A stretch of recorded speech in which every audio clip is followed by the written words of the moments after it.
नमस्कार दोस्तों, स्वागत है आपका हमारे चैनल फिल्मी वाणी पर। दोस्तों, पिछले दिनों हमने एक वीडियो बनाया था जहां हमने साउथ इंडस्ट्रीज के उन यंग एक्टर्स की जानकारी दी थी जो कम उम्र में ही इस दुनिया से अलविदा कहकर चले गए। उस वीडियो पर आप सबका ज़्यादा अच्छा रिस्पांस देखने को तो नहीं मिला, फिर भी काफ़ी सारे लोगों की रिक्वेस्ट थी कि उस वीडियो का पार्ट 2 बनाया जाए। इसलिए हमारी फिल्मी वाणी फैमिली की रिक्वेस्ट पर हम उस वीडियो का पार्ट 2 लेकर आए हैं, जहाँ पर हम कुछ और ऐसे ही एक्टर्स की जानकारी देंगे जो कम उम्र में ही इस दुनिया से अलविदा कह गए या अकाल मृत्यु को प्राप्त हुए। उससे पहले आपसे रिक्वेस्ट है कि अगर आपने इस वीडियो का पार्ट 1 अभी तक नहीं देखा है तो उसे पहले जरूर देख लें। लिंक आपको ऊपर आई बटन पर दी गई है। हम इस वीडियो को उसी के आगे से शुरू करेंगे। हमारी इस कड़ी की 10वीं सेलिब्रिटी हैं silk Smita. Silk Smita south industry का वो नाम है जिन्हें शायद ही कोई ना जानता हो। इन्हें बेसिकली इनके ग्लैमर और इरोटिका के लिए जाना जाता था। उस दौर में 80 और 90 के दशक के बीच में एक बड़ा तबका इनको देखना पसंद करता था। जब कभी भी साउथ बॉक्स ऑफिस पर, चाहे वो तमिल हो, तेलुगु हो, कन्नड़ा हो या फिर हो मलयालम, जब कभी थिएटर्स के बाहर मंदी का भास होता था तो थिएटर ओनर्स तुरंत ही इनकी फिल्मों को लगा देते थे, जिससे थिएटर्स हाउसफुल हो जाया करता था। इन्हीं की लाइफ पर 2011 में डर्टी पिक्चर नाम की फिल्म भी बनाई गई थी, जिसमें इनके रोल को विद्या बालन ने प्ले किया था। 2 दिसंबर साल 1960 को विजय लक्ष्मी वात्लापता के नाम से जन्मी सिल्क स्मिता ने 1979 में मलयालम इंडस्ट्री में कदम रखा और देखते ही देखते तमिल, तेलुगु और कन्नड़ा फिल्में ऑफर होने लगी। सही मायने में इन्हें पहली बार तमिल एक्टर सूर्या के पिता शिवा कुमार की फिल्म वाली चक्रम में सिल्क के रोल में नोटिस किया गया और तभी से इन्हें सेक्स सिंबल माना जाने लगा। 80 के दशक तक ये मोस्ट इरोटिक एक्ट्रेस बन चुकी थीं। 17 साल के कैरियर में इन्होंने 400 से अधिक फिल्मों में काम किया। ये 23 सितंबर साल 1996 को अपने कमरे में लटकी हुई मिली। इनकी फ्रेंड अनुराधा के मुताबिक सिल्क स्मिता बहुत डिस्टर्ब थीं और उन्होंने इनसे मिलने के लिए कहा था। जब वे उनसे मिलने घर पहुंची तो उन्होंने स्मिता को हैंग्ड पाया। पोस्टमार्टम की रिपोर्ट के मुताबिक इन्होंने सुसाइड किया और उस समय इन्होंने काफी ज्यादा अल्कोहल भी पी रखी थी। 11वें सेलिब्रिटी हैं famous comedian MS Narayan sir. हमें पता नहीं कि हमें इस लिस्ट में इन्हें शामिल करना सही होगा या नहीं, फिर भी हम यहाँ पर इनकी बात करेंगे। दोस्तों, अगर आप साउथ फिल्मों को देखने के शौकीन हैं तो आपने इन्हें किसी न किसी फिल्म में देखा जरूर होगा। ये तेलुगु इंडस्ट्री के एक लेजेंडरी कॉमेडियन थे जिन्होंने पर्दे पर 750 से अधिक फिल्मों में काम किया। पर्दे पर इन्हें और ब्रह्मानंदम सर को एक साथ देखना किसी ट्रीट से कम नहीं होता था। अफसोस आज ये भी इस दुनिया में नहीं है। दरअसल 23 जनवरी 2015 को ऑर्गन फेलियर के चलते इनकी डेथ हो चुकी है। आपको याद होगा कि ये अक्सर फिल्मों में शराबी के रोल में नजर आते थे और असल जिंदगी में भी ये काफी अल्कोहलिक थे।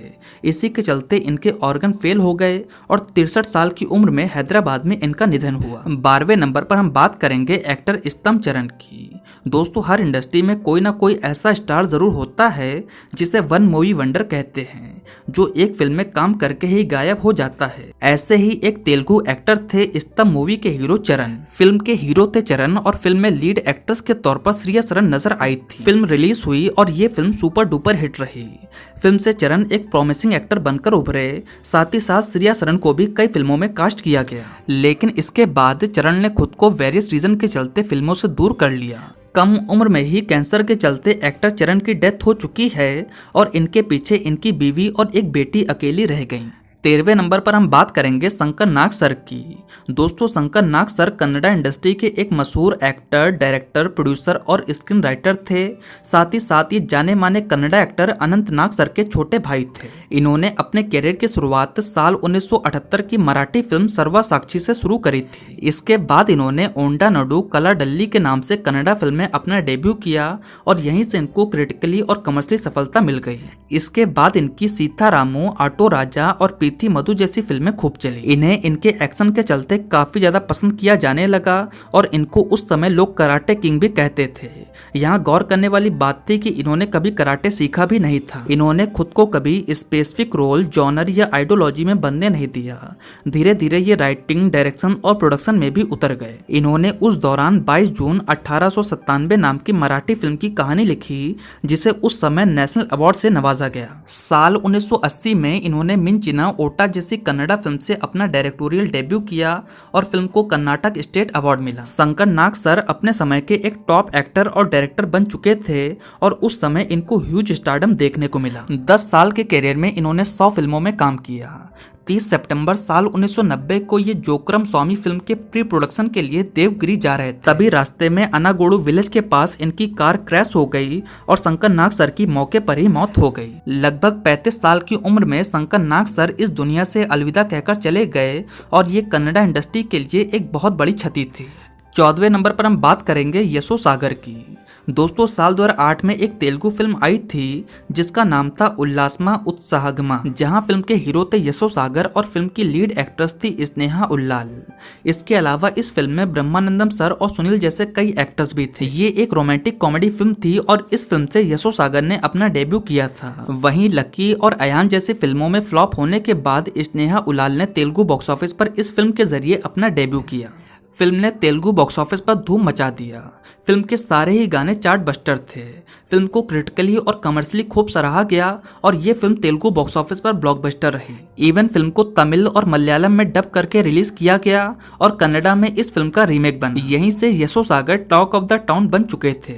इसके बाद ये मिस्टर प्रेमकुड़ू फिल्म में नजर आने वाले थे। इतनी बड़ी ब्लॉकबस्टर फिल्म देने के बाद यशो सागर और फिल्मों में नजर क्यों नहीं आए, इसकी वजह मुझे भी समझ नहीं आई। इन्हें सिर्फ एक ही फिल्म के लिए याद किया जाता है और 25 दिसंबर 2012 को एक कार एक्सीडेंट में इनकी जान चली गई। दोस्तों, 15वें नंबर पर हम बात करने वाले हैं साउथ फिल्मों की एक दिग्गज अभिनेत्री सावित्री जी की। दोस्तों, सावित्री जी 50, 60 और 70 के दशक की सबसे बड़ी एक्ट्रेस थी। इन्होंने 3 दशकों तक साउथ की चारों इंडस्ट्रीज में रूल किया। इवन इन्होंने कई हिंदी फिल्मों में भी काम किया। इन्होंने अपने पूरे करियर में 250 से अधिक फिल्मों में काम किया और इन्हें अपने समय की सबसे खूबसूरत अभिनेत्री माना जाता था। हाल में ही इनके ऊपर तो एक फिल्म भी बनाई गई जिसका नाम था महानती, जहां पर कीर्ति सुरेश ने इन्हीं का रोल प्ले किया। इन्होंने देवदासु, माया बाजार, अर्धांगी, डॉक्टर और सुमंगली जैसी न जाने कितनी बेहतरीन फिल्मों में काम किया। ये अपनी अर्निंग का 1/3 डोनेट कर देती थी। ये अपनी चैरिटी और सोशल वर्क्स के लिए भी जानी जाती थी। इसी के चलते सावित्री जी को अमून अमंग स्टार्स तक कहा जाता था। इन्हें अपने कैरियर के बीच में ही डायबिटीज और हाई ब्लड प्रेशर की शिकायत हो चुकी थी। फाइनली 20 दिसंबर साल 1981 को 46 साल की उम्र में इनकी डेथ हो गई। डेथ के भी 19 महीने पहले तक ये सिर्फ कोमा में ही थी। 16वें नंबर पर हम बात करेंगे जानी मानी एक्ट्रेस दिव्या भारती की। आप सोच रहे होंगे कि इनको मैंने साउथ सेलिब्रिटीज की लिस्ट में क्यों शामिल किया।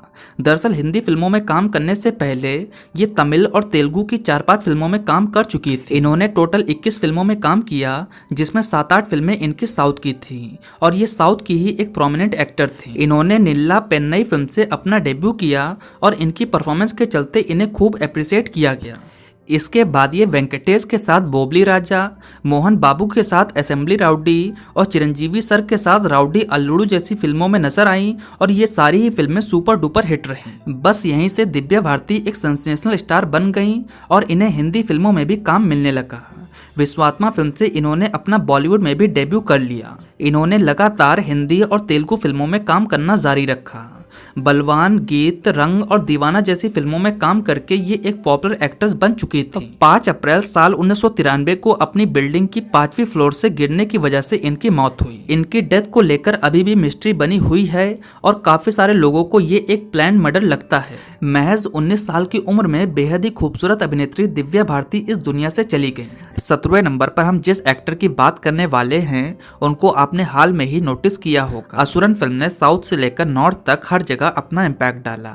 इस फिल्म में आपको पंडियन का कैरेक्टर तो याद ही होगा। इस कैरेक्टर को निभाने वाले एक्टर का नाम है नीतीश वीरा। ये तमिल इंडस्ट्री के एक अच्छे सपोर्टिंग एक्टर थे जिन्होंने काला, असुरन, पदुपेट्टई, वेनेला कबड्डी, कुजू, फर्स्ट और सेकंड, साथ ही साथ मैडम गीता रानी जैसी फिल्मों में काम किया। वैसे तो इन्होंने अपने कैरियर की शुरुआत अर्ली 2000 में ही कर दिया था। उस दौरान इन्होंने वल्ला रास्तु और चंद्रमुखी जैसी फिल्मों में काम किया, जहां इन्हें क्रेडिट भी नहीं दिया गया। अब जाकर नीतीश वीरा को रिकॉग्निशन मिलना शुरू ही हुआ था कि ये दुनिया से ही चले गए। हाल में ही 17 मई 2021 को इनकी डेथ हुई। कोविड के चलते ये काफी यंग एज में ही इस दुनिया से चले गए। इसके अलावा भी शोभा जी, श्रीवास्तव, चंद्रशेखर, भार्गवा और सुशील गौड़ा जैसे और भी कई सेलिब्रिटीज बचे हैं।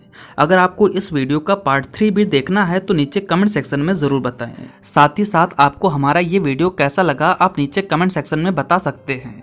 इसके अलावा अगर आपके पास कोई अच्छा सा टॉपिक हो तो हमें ज़रूर सजेस्ट करें। अगर आपको मेरा वीडियो पसंद आया हो तो प्लीज़ लाइक करें, कमेंट करें और मेरे चैनल को सब्सक्राइब करें। आपका बहुत बहुत धन्यवाद।